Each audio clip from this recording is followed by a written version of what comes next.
It had been one of those gray, tired evenings, the kind that felt heavier than usual. The rain had started before sunset, turning the sky into a hazy watercolor of silver and blue. Emily sat curled up on her couch, a blanket around her legs, staring at the empty side where her late husband used to sit.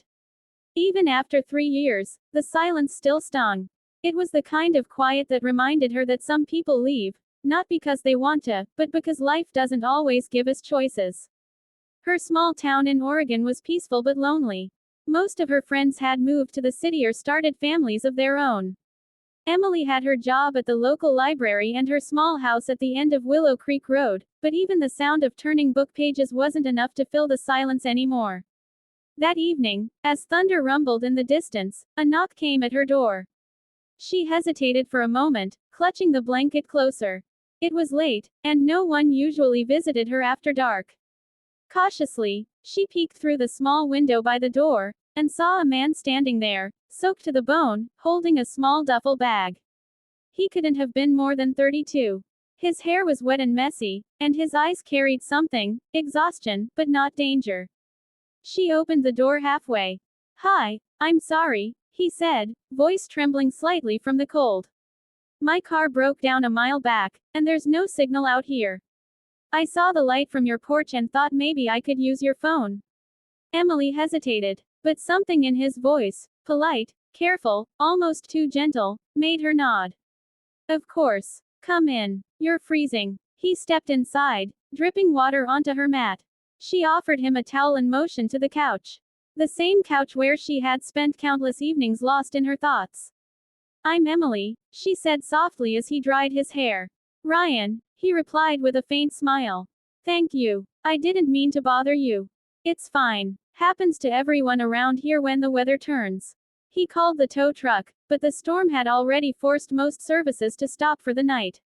The earliest help would come in the morning.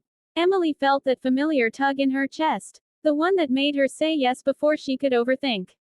"You can stay on the couch tonight," she said. "It's clean. I'll get you some blankets." Ryan's eyes widened. "That's too kind. Are you sure?" She nodded. "The roads are a mess.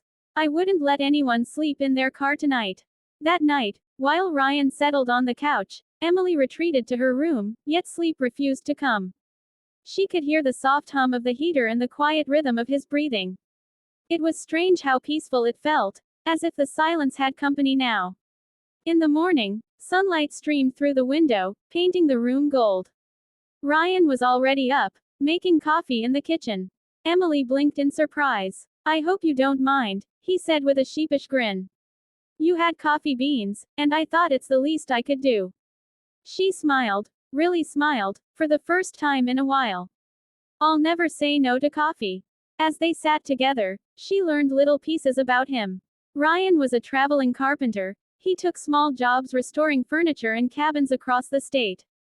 He'd grown up in Montana, lost his parents young, and preferred the road to staying still. Something about that rootless life felt familiar to her, even though she'd never left her small town. When the tow truck finally came, Emily felt an unexpected tug of sadness. "Take care out there," she said as he stood by his car. "Thank you for saving me from hypothermia," he joked, but his eyes softened. "You've got a good heart, Emily." And then he was gone. Weeks passed. Emily went back to her quiet routines, though the couch seemed emptier now. One afternoon, while she was shelving books at the library, she heard someone say her name.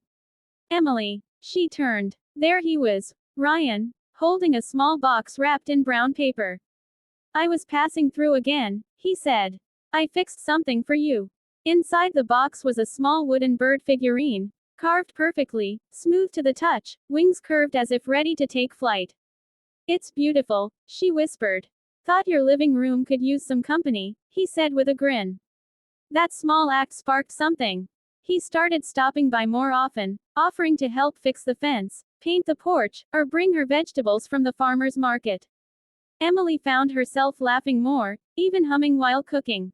Ryan, with his easy humor and kind heart, slowly began stitching color back into her gray days. One evening, after repainting the front porch, they sat on the couch again, the same couch that had once been a symbol of loneliness. The air smelled of fresh paint and rain. You know, Ryan said, I used to think home was a place you built. Turns out, it's a person who makes you feel seen. Emily looked at him quietly. That's funny. I used to think love was something you only get once. But maybe it just looks different each time.